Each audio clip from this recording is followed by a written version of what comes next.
On November 17, 2023, something unprecedented happened in Silicon Valley. The board of directors of the most powerful AI company on the planet fired its CEO. Not for financial mismanagement, not for a failed product, for lying. Sam Altman, the man who had become the public face of artificial intelligence, the person more associated with the future of AI than anyone alive, was removed from OpenAI because, in the words of the board, he was not consistently candid in his communications. That's corporate speak for he deceived the people whose one job was to keep him in check. What happened next is the part everyone remembers. 745 of OpenAI's 770 employees threatened to quit. Microsoft applied pressure. The investors rallied. Within 5 days, Altman was back. And the board members who had fired him, they were the ones who got removed. It was a spectacular display of power, and it should terrify you. Because here's what most people seem to have forgotten. The board was right. This essay is about the most important leadership question of our time. Not who should be the President of the United States or the Secretary General of the United Nations, but who should lead the development of artificial general intelligence. A technology that, if its own creators are to be believed, could rival the Industrial Revolution in its impact on civilization. Today, that person is Sam Altman, and there is a mountain of evidence suggesting he is exactly the wrong man for the job. It's a story about deception, disappearing safeguards, and silenced employees. About a mission statement that keeps shrinking and a man whose power keeps growing. But most of all, it's a story about a man whom nobody, not his board, not his co-founder, not his own safety team, has been able to restrain. Let me start with what the board knew. Helen Toner was one of the directors who voted to fire Altman. When she finally spoke publicly about her reasons in May 2024, the picture she painted was extraordinary. It turns out that when OpenAI launched ChatGPT in November 22, arguably the most consequential product release in a decade, the board learned about it on Twitter. Their own CEO hadn't told them. Altman had also given the board inaccurate information about the company's safety processes, and he had hidden his personal ownership of the OpenAI startup fund while publicly insisting he had no financial stake in the company. And when Toner co-published an academic paper that cast a competitor's safety approach in a favorable light, Altman began lying to other board members in an attempt to push her out. 2 senior OpenAI executives, Toner revealed, had approached the board in October 2023 with screenshots and documentation of what they described as psychological abuse, a pattern of manipulation that had been going on for years. So the board did what boards are supposed to do. They fired him, and for that, they were destroyed. It wasn't the first time something like this happened. At Looped, Altman's first startup, senior employees twice tried to get the board to fire him for what they described as deceptive and chaotic behavior. At the startup incubator Y Combinator, founder Paul Graham flew from England to San Francisco to deal with what insiders described as a crisis of leadership, after which Altman announced he had been promoted to chairman, a title that was never approved and that he continued to claim in official filings for years. 3 organizations, 3 sets of people who worked with him most closely, 3 times the same conclusion. Now you might think, plenty of tech CEOs are difficult. Steve Jobs was fired and came back. Power struggles are part of the game. What makes this different? Well, what makes this different is what OpenAI is building. Artificial General Intelligence, AGI, is the holy grail of the tech industry. A machine that can think, reason, and learn at a human level or beyond. Whether you believe it's 5 years away or 50, the people building it take it very seriously indeed. OpenAI's own researchers have compared the stakes to those of nuclear weapons.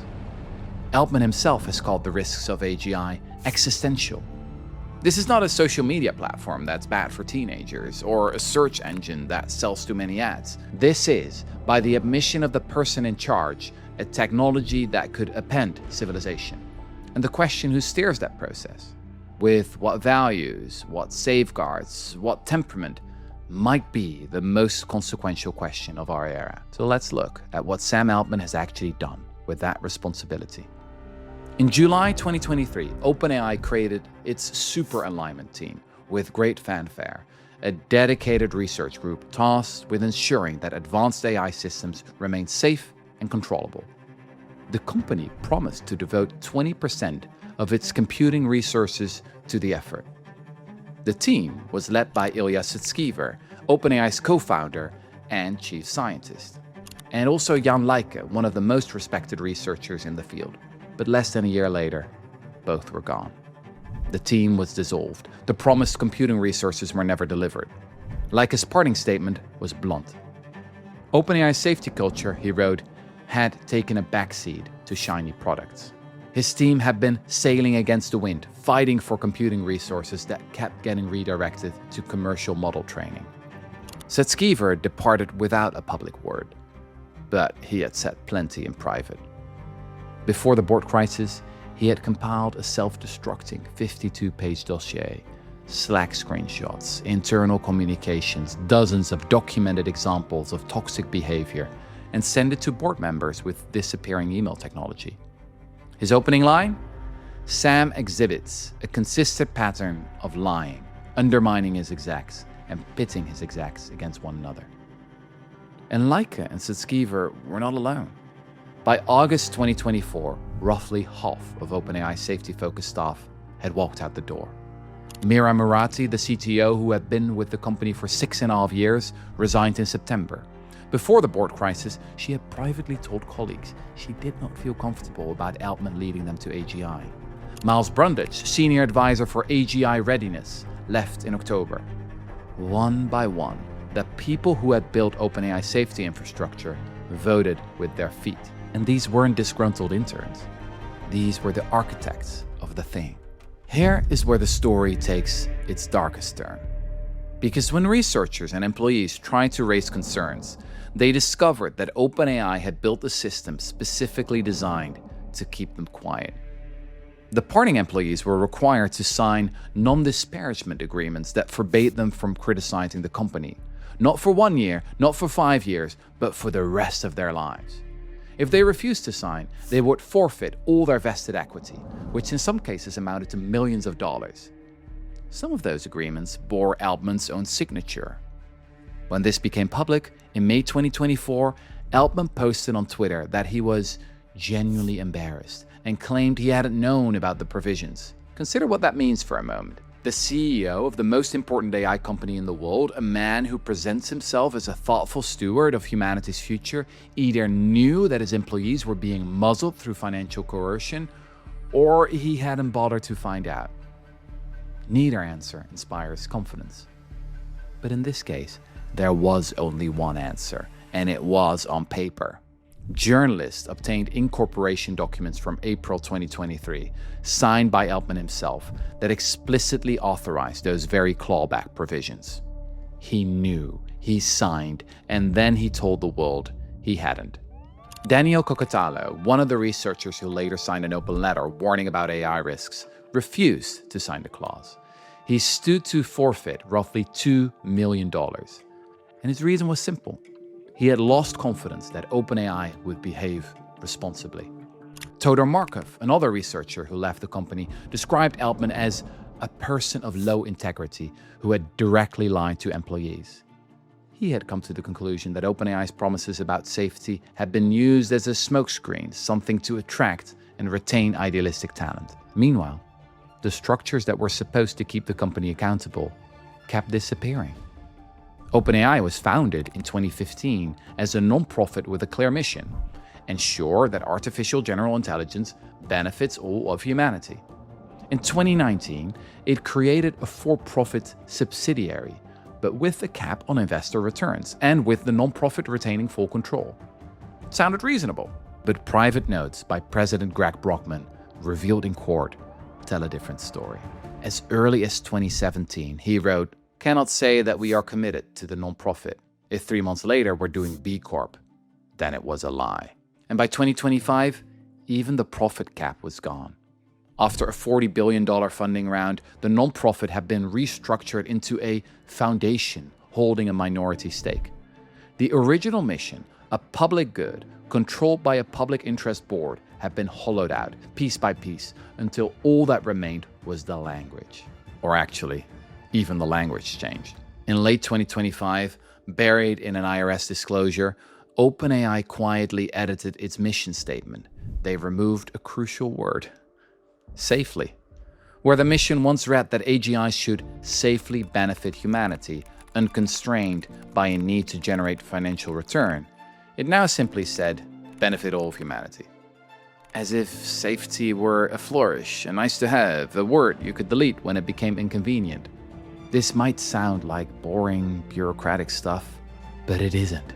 It is the slow, methodical dismantling of every safeguard that was supposed to prevent exactly the scenario we are in right now, a $730 billion corporation racing toward the most powerful technology ever conceived, led by a man whom every internal check has failed to restrain. The board that fired him, replaced. The safety team that questioned his priorities, dissolved. The non-profit structure that was supposed to keep mission above profit, restructured. The employees who wanted to speak out, silenced or bought out. What's left is a company in which the person at the top has learned from bitter experience that he can survive anything, that no board, no team, no structure can stop him, that the investors will always rally, the employees will always fall in line, and the market will always reward speed over caution. And speed is exactly what he chose. In the spring of 2024, OpenAI safety teams were given roughly a week to test GPT-4o before launch, to evaluate a system that would be used by hundreds of millions of people. The deadline was set by competition. Google's I/O conference was scheduled for May 14, so OpenAI moved its launch to May 13. The invitations to the launch party, it later emerged, went out before safety testing had even begun. When anyone pointed to the gap between OpenAI's promises and its practices, Altman had a ready answer. In May 2023, he told the US Senate that regulation of AI was his #1 recommendation.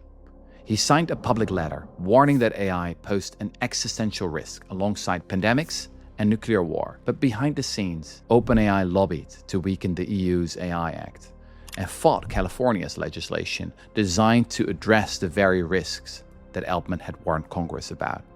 And by 2025, with another political party in power, he was calling regulation disastrous. There is a defense of Sam Altman that goes like this: he's not the problem, the system is. Any CEO under this much investor pressure in a race this intense would make the same choices. Now, there is some truth to this. The incentives in AI are genuinely broken. But broken incentives are an explanation, not an excuse.